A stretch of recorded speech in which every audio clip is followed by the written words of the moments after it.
একটা বিষয় আপনি কি বুঝতে পারছেন যে ভারত অনেক দেশের সঙ্গে কিন্তু খেলেছে। ভারত চীনের সঙ্গে খেলে, ভারত পাকিস্তানের সাথে খেলে, কিন্তু বাংলাদেশ নিয়ে, বাংলাদেশ তো ছোট্ট একটা দেশ, ভারতের পেটের মধ্যে একটা দেশ, তাহলে এই দেশটা নিয়ে ভারতের এত মাথা ব্যথা কেন?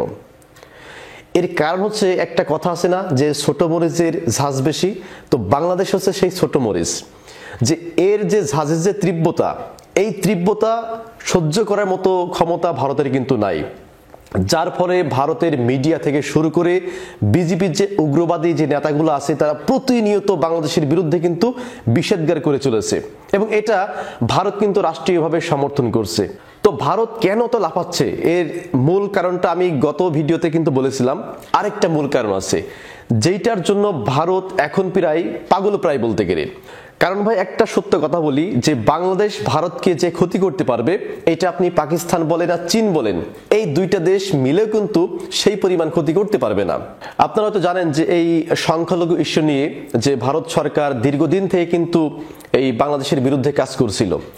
তো ডক্টর মোহাম্মদ ইউনূস তিনি কিন্তু, আমি কিন্তু অনেক ভিডিওতে কিন্তু বলেছি যে ডক্টর মোহাম্মদ ইউনূস তিনি কিন্তু ন্যাশনাল এরিয়ায় খেলে না, তিনি ইন্টারন্যাশনাল প্লেয়ার, এবং কার সাথে কিভাবে খেলতে হবে।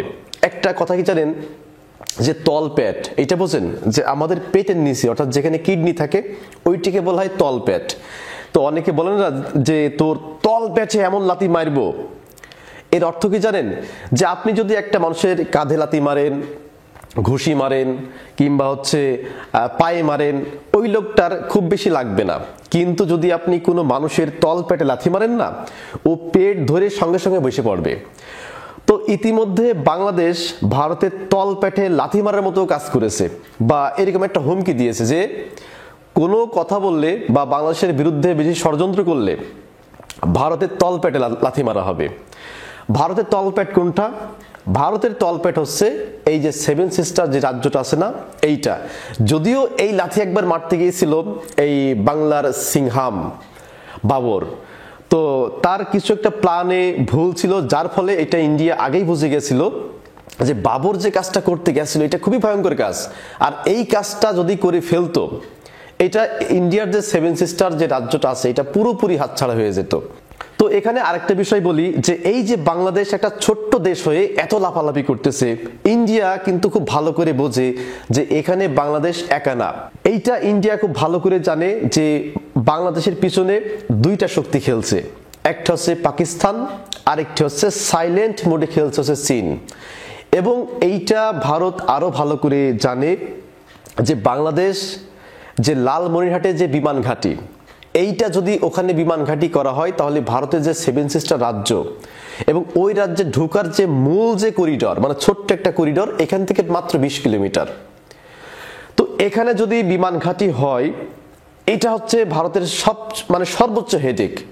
এই জায়গাতে বিমান ঘাঁটি হওয়া মানেই ওই ভারতের তলপেটে লাথি মারার মতো সমান, কারণ তলপেটে লাথি মারলে যেমন একটা কিডনি বাস্ট হয়ে যায়, তো ভারতের যে একটা রাজ্য, এত বড় একটা সেভেন সিস্টার রাজ্য, এই রাজ্য কিন্তু হাতছাড়া হয়ে যাওয়ার সম্ভাবনা 99% উপরে।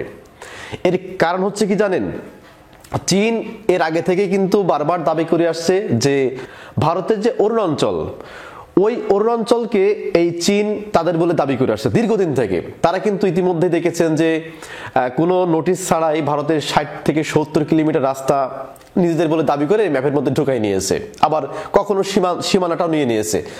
তো চীন আছে যে ওই অরুণাচল যেটা ভারতের আছে, ওই অঞ্চলটা আমরা নিয়ে নেব। আর পাকিস্তান তো আছেই, তাহলে এখানে ইউজ করতে হবে কাকে? ছোট ভাইকে। এখানে চীন হচ্ছে সবচেয়ে মোড়ল, মানে বড় ভাই, এরপরে আছে কি পাকিস্তান, এবং এই কাজটা কাকে দিয়ে করতে হবে?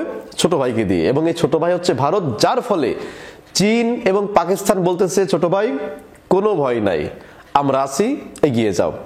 এই সাহসটা, এই ইন্ধনটা যখন বাংলাদেশকে দিয়েছে, বা এই সাহসটা মানে বাংলাদেশের পাশে দাঁড়িয়েছে যখন চীন এবং পাকিস্তান, তখনই কিন্তু বাংলাদেশ উঠে পড়ে লেগেছে।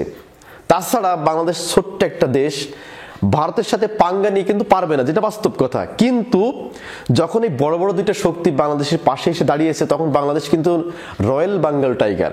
ধরেন এই সেভেন সিস্টার যে রাজ্যটা আছে, মেঘালয় বলেন, আসাম, ত্রিপুরা, এই যে মণিপুরি, এই রাজ্যগুলোতে যদি আপনার আন্দোলন শুরু করে, যে স্বাধীনতার আন্দোলন, তাহলে ওই আন্দোলন ঠেকানোর জন্য ওখানে ফোর্স পাঠাতে হবে। তাহলে পাঠাতে হবে কোনটা দিয়ে? ওই করিডর দিয়ে, মানে বাংলাদেশের পাশ দিয়ে যে করিডরটা আছে ওই করিডর দিয়েই কিন্তু ভারতের সৈন্য ওখানে পৌঁছিয়ে ওই আন্দোলন দমাতে হবে।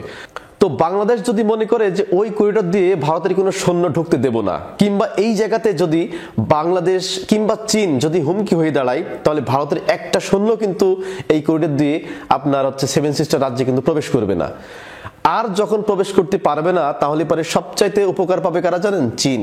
যে চীনের ও 2-4টে রাজ্য চীন নিয়ে নিবে, কিংবা ওই রাজ্যগুলোকে স্বাধীন করে দিবে। তো ভারত এই জন্য সবচাইতে বড় হয়ে পাচ্ছে যে বাংলাদেশ যদি কোনো মতো পাকিস্তান কিংবা চীনের বলয়ে প্রবেশ করে যায় এবং চীন এবং পাকিস্তান মিলে যদি ওই সেভেন সিস্টার রাজ্যে আঘাত করে, তাহলে ওই আঘাত ঠেকানোর মতো ক্ষমতা ইন্ডিয়ার নাই, ভারতের অন্তত পক্ষে নাই। এই জন্য ভারতের এত মাথা ব্যথা হচ্ছে বাংলাদেশকে নিয়ে, যাতে কোনো ক্রমে বাংলাদেশ পাকিস্তান এবং চীনের বলয়ে প্রবেশ করতে না পারে। তো আশা করি বিষয়টা বুঝতে পেরেছেন।